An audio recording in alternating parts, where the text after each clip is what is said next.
Hello and welcome to another video in the series which attempts to answer the most frequently asked questions in Fantasy Grounds Unity. We're cheating again here because all of what we are going to talk about also applies equally to Classic.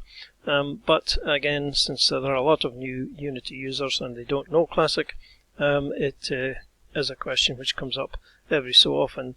And in this video we're going to look at setting up and using a power group, and this is particularly important for things like the monk's key points, the fighter's martial abilities, or the sorcerer's font of magic abilities, and similar kind of things. Anything which uses a common currency of or a pool of points, we can set up a power group and make use of the abilities within Fantasy Grounds to manage these power groups and manage the points.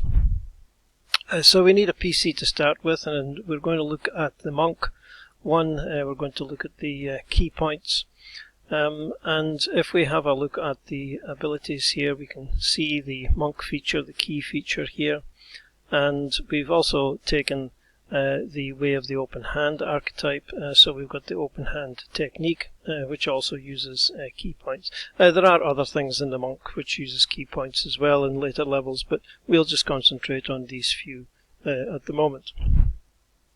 So we're going to switch to our Actions tab, and the first thing we're going to do is we're actually going to set up the power group itself. There are two methods. The first is to click on the Edit List button and then add a power. And this will add a new power group, but the method that I prefer when setting up abilities like this is to open up the feature that you want to be in your power group and drag and drop it into the Actions tab, and that will set up a power group for you. The nice thing about this is that it creates a link, so the player can then just click that link and they can see what it is that they've got in this particular group. Once we've done that, in the right hand box here we're going to type in a name, and of course it doesn't matter what the name is as long as it's something recognizable, and when we tab out we'll see that this gives the power group a title, and it's the same title as what's in the right hand box. Now when we come to add new powers to this group, we will use the same technique to add these to this particular group. So now that we've got this far, we now need to come into the magnifying glass here, which is on the key powers line, the title bar here, and click it, and this opens our dialog for the key powers group. The top here is just simply the name, so you can edit it there if you want, and then you've got the group type, and there are only two options here, either abilities or spells. These abilities, or these features of the class, are all based on abilities, so therefore this is an ability group, so we're going to leave that with the sword icon. And then here we need to tell Fantasy Ground what ability this power group feeds off, and if we have a look at the key feature, it tells us that the ability is Wisdom, so we're just going to click this box here until it says Wiz, and that's us set the ability for this group to Wisdom, and that means that Fantasy Grounds will correctly compute any saving throws or attacks or anything like that for any of the powers in this group. Now we don't need to worry about the other two lines, because once we have set the Wiz ability, then that sets the base here, the attack and the save. Base means whatever is in this box, so we've set it to Wisdom, so attack and save means Wisdom in this case.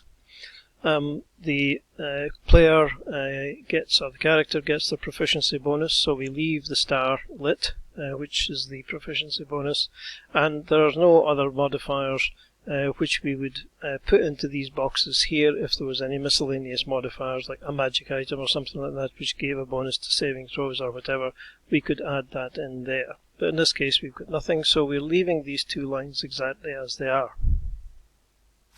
And then down at the bottom we need to put in the number of uses that the monk gets, and if we have a look at the monk character and we scroll down to a third level monk, we see that they've got 3 key points, to spend or that are available, and so in here we go with the number 3. And then in this box here we need to change this to the how many times that they get these points renewed, or if at all. So if we have a look at the description again, it tells us that we regain our key points on a short rest. So we've got 3 possibilities here. We've got daily, which effectively means a long rest. We have got rest, which means a short rest. Or we've got once, which means that this is a one-off. So they would get 3 uses, and that would be that. So in this case we want to set this to rest, so that the key points will be refunded when the character takes a short rest. Okay, that's that all set up, so we can close this, go back to our Actions tab, and we can now begin to add in some of the powers that the character has within this power group. So the first one is Flurry of Blows, so we'll add that by right-clicking, Create Item, and then we will type in Key Powers into the right-hand box and tab out, and as you can see it automatically pops it into the same group. We can type in Flurry of Blows here. Oh, no, too many O's. Just to tell us what this is. Now there's no effects that we can set up for this, so that's basically as much as we need to do for this one. Now if you wanted to, you could add in the Flurry of Blows text here, because if we open this up we see that there's nothing here. This is just a blank link. But if you wanted to, you could unlock the key powers here. You could select the text for the Flurry of Blows, and I know that this isn't highlighting, but it is copying, and we can add in the text into there, just so that the player, when they click on this, can see the text. That's entirely optional because we've got it here anyway, but you can do so if you want. And we've closed the wrong one. And the next one we've got is Patient Defense, so let's add that one in. And again, we type in Key Powers in the right hand box. Then we can type in Defense, remembering to spell it the American way. And this time we can add an effect in here, because the character can take the dodge action. So we want to right click over this line, we want to add an action, we want to add an effect, we want to click the magnifying glass, type in the word dodge, just like that.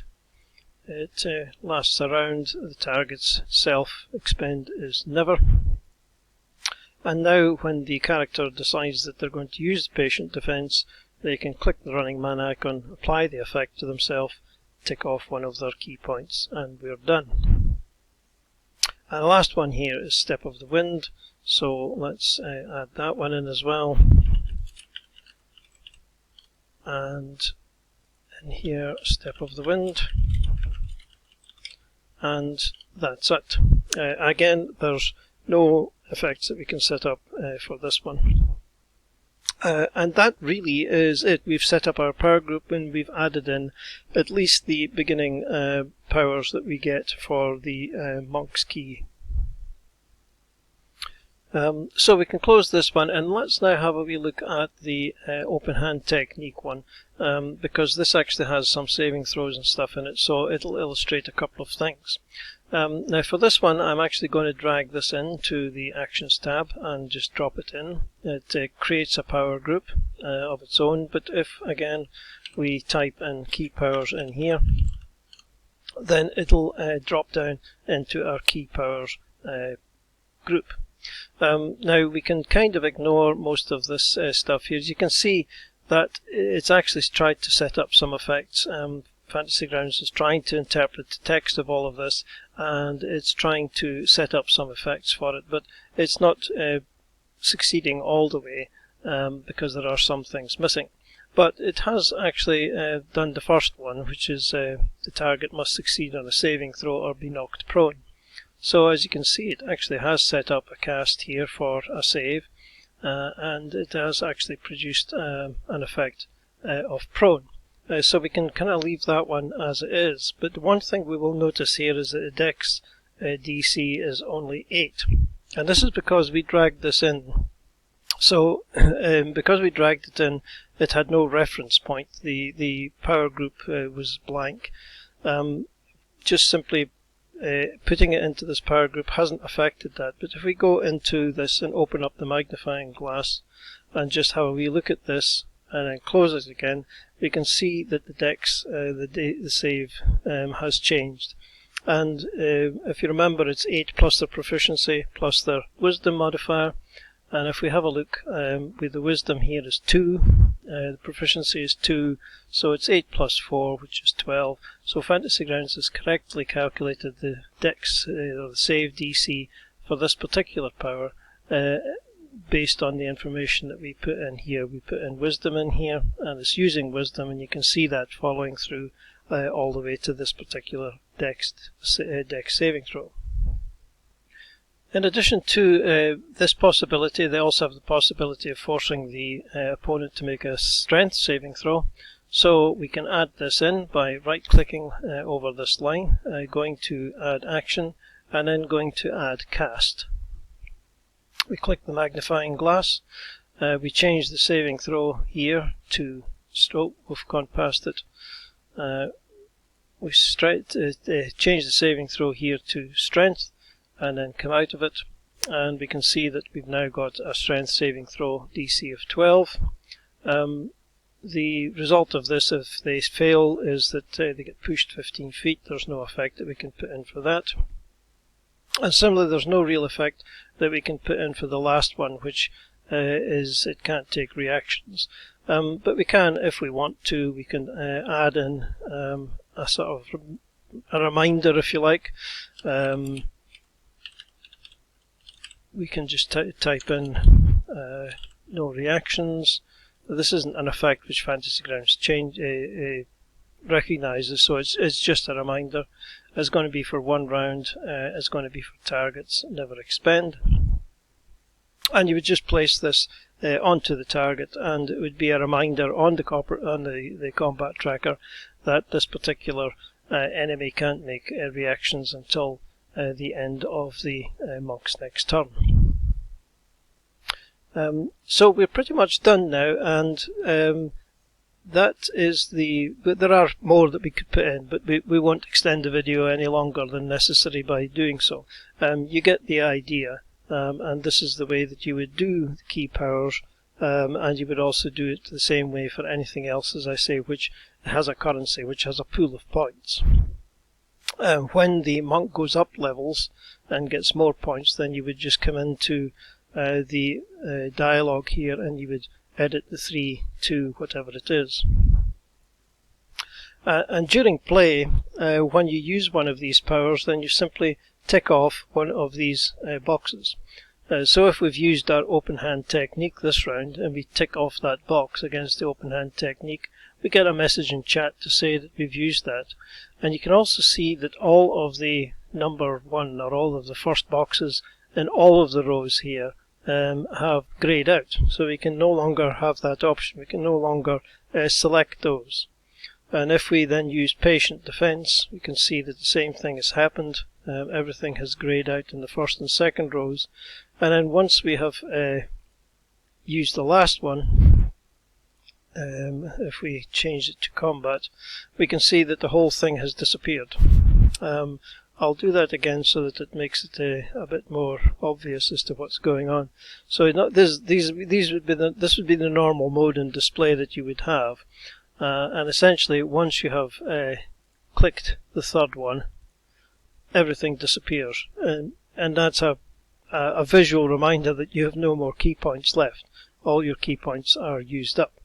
And if we take a short rest, then everything comes back, and all our key points are restored. And again, this is what we set up here with this 3 per rest, and we took a short rest here, and we got all our key points back, and all our abilities are now available to us again. So I think that's it. I thank you for watching, and we'll see you in the next one. Cheers for now.